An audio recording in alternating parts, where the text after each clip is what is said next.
तो next question में आते हैं हम लोग जो है क्वेश्चन नंबर थर्ड का ए है आपका क्वेश्चन नंबर थर्ड का सी पार्ट है आपका, थर्ड पार्ट है पारिस्थितिकी तंत्र के संतुलन के लिए पारिस्थितिकी के नियमों के महत्व का विश्लेषण कीजिए। तो ये क्वेश्चन आपका जानते कुछ सभी लोग होंगे, लेकिन एग्जैक्ट आंसर क्या होगा उस पर सोचने की ज़रूरत है। तो हमारे सिलेबस में सबसे पहला ही टॉपिक है प्रिंसिपल ऑफ इकोलॉजी। सबसे पहला ही टॉपिक है एनवायरनमेंट ज्योग्राफी के, वह है आपका प्रिंसिपल्स ऑफ इकोलॉजी। तो वही से टॉपिक ये लिया है मैंने, क्वेश्चन वही से बनाया है। अभी तक इस टॉपिक से ऐसा डायरेक्टली कोई क्वेश्चंस नहीं बना है प्रिंसिपल्स ऑफ इकोलॉजी टर्मिनोलॉजी को लेकर के। तो इन फ्यूचर कभी भी बन सकता है, इंपॉर्टेंट टॉपिक है। तो सबसे पहले आपको पता होना चाहिए प्रिंसिपल्स ऑफ इकोलॉजी कौन कौन से हैं, मतलब इकोलॉजी के प्रिंसिपल्स का मतलब क्या है। और फिर उसका हमको यहाँ पे क्वेश्चन में ये पूछा हुआ कि उसका पारिस्थितिकी तंत्र के संतुलन के लिए इकोलॉजिकल नियमों का महत्व क्या है, उसका महत्व क्या है। इकोलॉजिकल बैलेंस के लिए, इकोसिस्टम बैलेंस के लिए इन नियमों का क्या यूज हो सकता है, उनका महत्व क्या हो सकता है, इस कंटेक्स्ट में क्वेश्चन है। तो यहाँ पे इस क्वेश्चन का आंसर आपका इकोसिस्टम की एक लाइन डेफिनेशन से स्टार्ट कर सकते हैं। एक लाइन की परिभाषा कि इकोसिस्टम होता क्या है कि एक निश्चित इकाई क्षेत्र जहाँ पर पाए जाने वाले जैविक अजैविक घटकों के मध्य आपका क्या मिलता है, अंतर संबंध पाया जाता है। जैविक अजैविक और जैविक घटकों के बीच आपस में ही क्या पाया जाता है, आपका जो है अंतर संबंध पाया जाता है। उसे ही हम लोग क्या कहते हैं, इकोसिस्टम कहते हैं। सरल शब्दों में देखा जाए तो इकोसिस्टम वर्ड जो यूज किया था एज ही ट्रांसलेट नहीं किया था। तो एक बेसिक डेफिनेशन, एक अच्छी डेफिनेशन, प्रति इकाई क्षेत्र जहाँ पर पाए जाने वाले रहने वाले जीव जंतु वनस्पति जैविक घटक तथा अजैविक घटक आपका वाटर एयर सनरेज खनिज तत्व ह्यूमस और साथ ही साथ जैविक घटकों के बीच में भी आपस में क्या होता है, अंतर संबंध पाया जाता है, उसको हम लोग इकोसिस्टम कहते हैं। तो अपने शब्दों में एक डेफिनेशन अच्छे से जिस तरीके से मैं बोल रहा हूँ, सोच रहा हूँ, बोल रहा हूँ, उसी तरीके से लिखने की प्रैक्टिस जब तक आपकी नहीं रहेगी आप अच्छे मार्क्स नहीं ला सकते। तो आपका लेवल जो है डिफाइन करता है कि उस सब्जेक्ट में मार्क्स आएंगे या नहीं आएंगे। तो टू द पॉइंट अच्छे से याद होना चाहिए, कॉन्सेप्ट क्लैरिटी होनी चाहिए, तब जा कर के आप लिख सकते हैं। अब उसके बाद परिभाषा के बाद जो है कि कोई भी पारिस्थितिकी तंत्र जो है, चाहे वह छोटा हो चाहे बड़ा हो, पूरा पृथ्वी एक इकोसिस्टम के रूप में काम करता है। उनमें जो है कुछ विशेष बेसिक प्रिंसिपल्स होते हैं, बेसिक आपके जो है रूल्स होते हैं, जिनके अनुसार वह इकोसिस्टम क्या करता है, सर्वाइव करता है। आई बात समझ में। हर चीज़ के लिए कुछ रूल्स होते हैं। जैसे हमारा शरीर है, तो हमारे शरीर के लिए भी जो है कुछ बेसिक प्रिंसिपल्स है कि एक सोने का प्रॉपर टाइम है, सोने के आवर्स निर्धारित है कि 5-6 घंटे 7 घंटे 8 घंटे नहीं सोएंगे तो हो सकता है आपका शरीर, अलग अलग रिक्वायरमेंट हो सकती है, कहीं पे किसी का 4 घंटे से काम चल जाता है, मोदी जी जैसे लोगों का, और हम जैसे लोग का 8 घंटे से कम में काम नहीं चलता है। तो डिफरेंस यहाँ पे हो सकता है, बट हमारा बेसिक प्रिंसिपल यही है कि पूरे शरीर को अच्छे से चलने के लिए, हमारे शरीर को चलाने के लिए एक एनर्जी की ज़रूरत है। उसके लिए प्रॉपर डाइट होना ज़रूरी है, न्यूट्रिएंट डाइट होना ज़रूरी है, राइट, प्रॉपर स्लीप ज़रूरी है, कुछ बेसिक हमारे शारीरिक क्रियाएं हैं आपके जो है उनको करना ज़रूरी है। अदरवाइज़ हमारा शरीर क्या हो जाएगा, आपका जो है इम्बैलेंस हो जाएगा और बीमारियां या कई सारी चीज़ें जो है आप पूरी तरह से स्वस्थ नहीं रह पाएंगे। सेम चीज़ यहाँ पर है कि इकोसिस्टम जो है ये भी एक पूरा का पूरा क्या है, एक जीव के रूप में है, एक जैव मंडल कहलाता है इकोसिस्टम, या जैव मंडल एक इकोसिस्टम, इकोसिस्टम एक जैव मंडल है आपका जो है। तो जीव जंतु वनस्पतियाँ वहाँ पे रहती है, तो डेफिनेटली वो भी क्या है, एक शरीर के समान ही है। तो उस इकोसिस्टम का भी एक कुछ प्रिंसिपल्स है, कुछ रूल्स है, जिसको फॉलो करके कोई भी इकोसिस्टम क्या होता है, आपका बैलेंस्ड बना रहता है। लेकिन वर्तमान में मानव जनित कारणों से, कुछ नेचुरल फैक्टर्स भी हो सकते हैं, बट मुख्य रूप से मानव जनित कारणों से पूरे पृथ्वी का इकोसिस्टम आपका क्या हो रहा है, इम्बैलेंस हो रहा है। इस कारण से उनके बेसिक प्रिंसिपल्स को जानना ज़रूरी है और उन्हीं प्रिंसिपल्स के आधार पर हमें जो है उसका किस तरीके से यूज किया जाए यह सीखना ज़रूरी है। इसीलिए उसका सिग्निफिकेंस का मतलब यहाँ पे देखेंगे कि this are the some basic principles of ecology. If we does not care the basic principle of ecology, our ecosystem get destroyed and imbalanced, right. तो इसी कंटेक्स्ट में इसका आंसर लिखना है। तो प्रिंसिपल्स क्या है वैसे आप लोग जानते होंगे, कुछ पॉइंट्स मैंने लिया है थोड़ा सा समझाने के लिए। पहला पॉइंट है आपका पारिस्थितिकी तंत्र। पारिस्थितिकी अध्ययन की एक आधारभूत इकाई है, ठीक है। पारिस्थितिकी तंत्र जो है इकोलॉजी जो अध्ययन करते हैं उसका आधारभूत इकाई है, उसके बिना इकोसिस्टम इकोलॉजी का कोई मतलब नहीं है। भौतिक और जैविक प्रक्रम एकरूपतावाद के नियम का अनुसरण करते हैं, ये मैंने बताया था।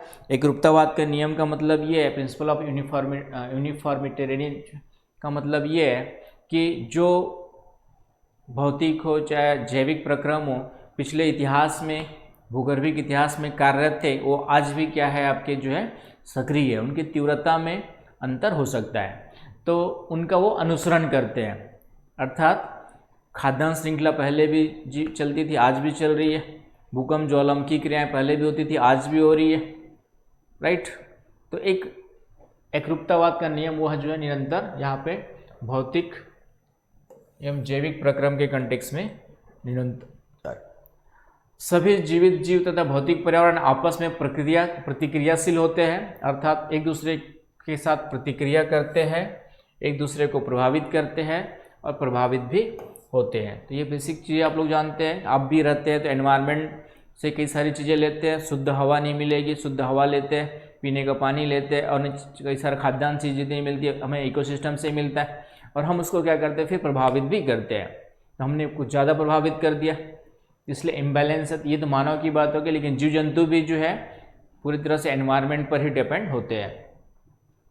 ऊर्जा समझते हैं, सूर्य हमारे मुख्य ऊर्जा का स्रोत है और सूर्य जो ऊर्जा का स्रोत है और ऊर्जा जो प्राप्त होती है उसमें ऊर्जा का जो प्रवाह है एक दिशी यूनिडायरेक्शनल होता है, ऊष्मागतिकी के प्रथम द्वितीय नियम को फॉलो करता है। तो ये एक पर्टिकुलर प्रिंसिपल्स को फॉलो करते हैं एनर्जी फ्लो में, जिसके अनुसार ही पूरा इकोसिस्टम क्या होता है आपका बैलेंस बना होता है। तो उसी को ऊर्जा का जो प्रवाह है वह ऊष्मागतिकी के प्रथम द्वितीय नियम को द्वारा नियंत्रित होता है। ऊर्जा प्रतिरूप, स्थिर द्रव्यमान, प्रथम नियम, ये सभी चीज़ आपको ना तो ऊर्जा ये तो नियम है आपके, तो आप लोग जानते होंगे, ठीक है। इसको एक्सप्लेन नहीं करेंगे तो भी काम चलेगा। तो यहाँ पे ऊर्जा का जो यहाँ पे दो चीज़ें लिखना है। ऊर्जा का प्रवाह एक दिशी होता है यूनिडायरेक्शनल, और ये ऊष्मागतिकी के प्रथम और द्वितीय नियम को क्या करते हैं अनुसरण करते हैं, उसके द्वारा नियंत्रित होता है। तो ये आपका पॉइंट है। ऊर्जा का प्रवाह एक दिशा में होता है, ये जस्ट मैंने अभी बताया ऊपर, ये नीचे लिखा हुआ है आपका। और बढ़ते पोषण स्तर के साथ जो है शोषण द्वारा ऊर्जा के सापेक्षिक ह्रास दर में वृद्धि होते जाती है। तो ये पॉइंट हो गया। फिर आपका पारिस्थितिकी तंत्र जो है एक चक्रीय प्रक्रम में संपादित होता है। चक्रीय प्रक्रम का मतलब यहाँ पे जो खनिज तत्व है, जल चक्र, ऑक्सीजन चक्र, कार्बन चक्र, नाइट्रोजन चक्र, तो जो भी पदार्थ है उनका जो प्रवाह प्रकृति में जो होता है वह चक्रीय प्रक्रम में होता है। ऊर्जा का जो प्रवाह होता है वह आपका रेखीय क्रम में होता है, सरल रेखीय एक दिशा में होता है, क्योंकि ऊर्जा फिर से वापस नहीं आती। लेकिन यहाँ पे पदार्थों का जो प्रवाह हुआ क्या होता है आपका जो है चक्रीय क्रम में होता है। भू जैव रासायनिक चक्र के रूप में पूरे पृथ्वी के चक्रीय क्रम को देखा जा सकता है। तो ये थोड़ा सा ध्यान में रखना है। उत्पादकता जो है अलग अलग पारिस्थितिकी तंत्र की उत्पादकता अलग अलग होती है। सौरिक ऊर्जा की उपलब्धता पर डिपेंड करेगा, हरे पौधों में हरे तत्व अर्थात क्लोरोफिल पर डिपेंड करेगा। इसलिए विषुवत क्षेत्र में उत्पादकता सर्वाधिक होती है, जीव पेड़ पौधे वहाँ पे ज़्यादा होते हैं, सूर्य का प्रकाश सालों भर होता है, इसलिए उत्पादकता वहाँ पे हमेशा क्या मिलेगी अधिक मिलेगी। तो इकोसिस्टम की उत्पादकता किस पे डिपेंड करती है, availability of sun rays and green plants. आई बात समझ में, तो इस पर डिपेंड करेगा। और प्राकृतिक वास्तव अंततः निर्मित स्वतः नियंत्रण क्रियाविधि इनबिल्ट सेल्फ रेगुलेटरी सिस्टम काम करते हैं। मैंने कहा ना कि हमारे शरीर में भी थोड़ा बहुत कुछ चेंजेस आएगा, तो बुखार आएगा और अपने आप को कंट्रोल कर लेता है, फीवर आता है और थोड़ा बहुत ज़्यादा खा लिए तो हमारा जो बॉडी सिस्टम है वही आपका जो है थोड़ा सा अधिक मात्रा में कुछ चीज़ों का सिक्रेशन करेगा और उसको नियंत्रित कर लेगा। अत्यधिक मात्रा जब बहुत ज़्यादा उसके सेल्फ रेगुलेटरी सिस्टम से ज़्यादा जब होगा तब आप क्या होते हैं, बीमार पड़ते हैं। थोड़ा बहुत बुखार आ गया तो अपने आप उसको बॉडी क्या कर लेती है, आपका जो एडजस्ट कर लेती है, लेकिन बहुत ज़्यादा आएगा तब आपको बाहर से दवाई लेना पड़ता है। तो यहाँ पर सेम आपका यहाँ पर यही है, हर इकोसिस्टम में प्राकृतिक पारिस्थितिकी तंत्र में एक स्वतः नियंत्रण क्रियाविधि होती है। क्या होती है आपकी जो है स्वतः नियंत्रण क्रियाविधि होती है, जिसके हम लोग कहते हैं होम्योस्टेटिक क्रियाविधि, जिसको हम लोग क्या कहते हैं, जिससे पूरा पारिस्थितिकी तंत्र क्या करते रहता है, मतलब थोड़ा बहुत चेंज आएगा, हम थोड़ी बहुत वायु में कुछ प्रदूषण थोड़ा बहुत मिलेगा तो वह उसको क्या कर लेगी, रिसाइकिल कर लेगी, उसको क्या कर लेगी, वह आपका जो है रिफ्रेश कर लेगी। पानी में थोड़ा बहुत आपके जो है प्रदूषक मिल गया तो उसको फिर से पानी क्या कर लेगा, आपका जो है जो नदी है जल है वो क्या कर लेगा, उसको आपका जो है एडजस्टमेंट कर लेगा। जैसे गंगा की बात करें तो एक सीमा तक हमने वहाँ पे कुछ बैक्टीरिया होते हैं जो गंगा के पानी को शुद्ध रखते हैं, स्वच्छ रखते हैं। एक सीमा से ज़्यादा प्रदूषण कर दिया तो बैक्टीरिया ही खत्म होने लग जाएंगे, तो गंगा का पानी वर्तमान में उतना साफ स्वच्छ नहीं रहा। ठीक है, तो इस तरीके से एक सीमा के अंदर जब हम कोई चेंज करते हैं, चाहे वायु में हो, चाहे जल में हो, चाहे किसी भी चीज़ में हो, तो वह प्रकृति उसको पुनः क्या कर लेती है, स्वतः संतुलित कर लेती है। लेकिन एक सीमा से ज़्यादा जो कि वर्तमान में मानव ने किया है, इस कारण से हमारे सामने कई सारी समस्याएं दिखाई देती है, इम्बैलेंसेस दिखाई दे। Global warming, climate change, environmental pollution, ozone depletion, soil degradation, ये सब समस्याएं हमारे अति उपभोग का परिणाम है। राइट, तो ये इसको हम होम्योस्टेटिक क्रियाविधि के द्वारा इकोसिस्टम हमारा क्या होता है, बैलेंस्ड रहता है। ये ध्यान में रखना है। ये आपका समायोजन करने की क्षमता, जब कोई पारिस्थितिकी तंत्र अपने विभिन्न संगठनों में होने वाले परिवर्तन समायोजन करने में असमर्थ हो तो इको इम्बैलेंस उत्पन्न हो जाता है। मतलब वही एक सीमा से ज़्यादा हो जाएगा तो कई पर्यावरणीय समस्याएं उत्पन्न होने लगती है। फिर यहाँ पर डार्विन का नियम का भी अनुसरण होता है। किसी भी क्षेत्र में जो है जो वहाँ पे बैलेंस है वह डार्विन के नियम के अनुसार भी बना रहता है। कुछ नई प्रजातियों का उद्भवन का मतलब कुछ नई प्रजातियों का विकास होता है, तो कुछ पुरानी प्रजातियां क्या होती, खत्म भी होते रहती है। और इस तरीके से वहाँ पे प्रजातियों के बीच में, जीव जंतु वनस्पतियों की प्रजातियों के बीच में क्या बना रहता है, आपका जो है बैलेंस बना रहता है। तो ये प्रजातियों का उद्भवन कहलाता है। और एक है आपका जो है सर्वाइवल ऑफ द फिटेस्ट, उत्तरजीविता का सिद्धांत। तो जो सर्वाइव करेगा वही क्या होगा, आपका जो है प्राकृतिक चयन का सिद्धांत, इसके द्वारा एडॉप्टेशन की प्रक्रियाओं के द्वारा जो है वह बना रहता है। तो ये भी आपको यहाँ पे फॉलो किया जाता है। पादप समुदाय का विकास सुलभ पर्यावरणीय दशाओं वाले किसी निश्चित निवास क्षेत्र द्वारा होता है। तो जो पेड़ पौधे भी है वो भी आपके एक निश्चित प्रक्रिया के द्वारा क्या होते हैं, संतुलित होते हैं। समय के साथ उसमें सक्सेशन होते रहता है। तो सक्सेशन वाला क्वेश्चन एक बार पूछा हुआ था, सिर्फ सक्सेशन को लेकर के पूरा क्वेश्चन बनाया हुआ है यूपीएससी ने। अब सोचेंगे सिलेबस से बाहर पूछ दिया, लेकिन प्रिंसिपल्स ऑफ इकोलॉजी का वो पार्ट था।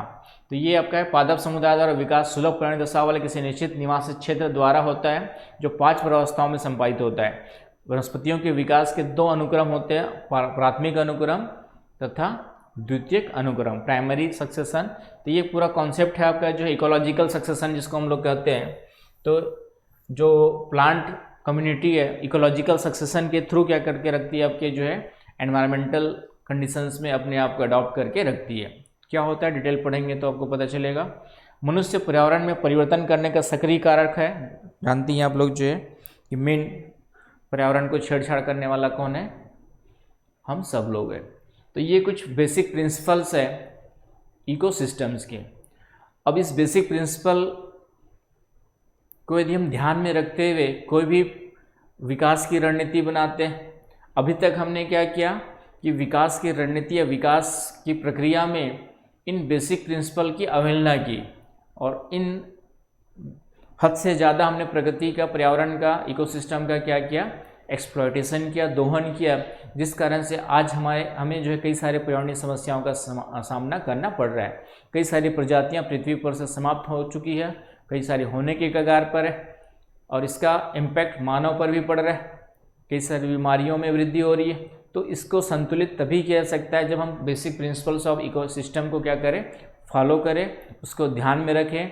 कोई भी विकास की रणनीति बनाए, कोई भी योजना बनाए, परियोजना बनाए, तो डेफिनेटली हमें जो है इन बेसिक प्रिंसिपल्स ऑफ इकोलॉजी को क्या करने की ज़रूरत है, ध्यान में रखने की ज़रूरत है, तभी इकोलॉजिकल बैलेंस क्या होगा आपका जो है बना रहेगा। आई बात समझ में। तो इसका महत्व क्या है ये पूछा हुआ है क्वेश्चन में। These are the basic principles of ecosystem and when we take care of this basic principles of ecosystem definitely the ecosystem will be balanced, otherwise क्या होगा आपका इम्बैलेंस, जो आज देख रहे हैं हम लोग उसी का परिणाम है। तो इस तरीके से आपको इसका आंसर हैंडल करना है। तो बहुत ही ज्योग्राफी में मैंने फिर से कहा, मैं पेपर डिस्कस करूंगा 2019 का। ये तो लग रहा होगा कि मैंने क्वेश्चन लिए तो सरल है, लेकिन यूपीएससी का पेपर भी जब डिस्कस करेंगे हम लोग, खासकर 2019 का जब करूंगा, तो उससे क्लियर हो जाएगा कि पेपर टफ नहीं आता है, आपकी तैयारी में क्या होती है उस लेवल की नहीं होती है, कमी होती है। एनीवे, तो ये हमारा आंसर कवर होता है यहाँ पे जो है। तो उसके बाद हम लोग 4th नंबर क्वेश्चन में आएंगे, तो 3rd का तीनों पार्ट्स यहाँ पे कवर होते हैं। Thank you.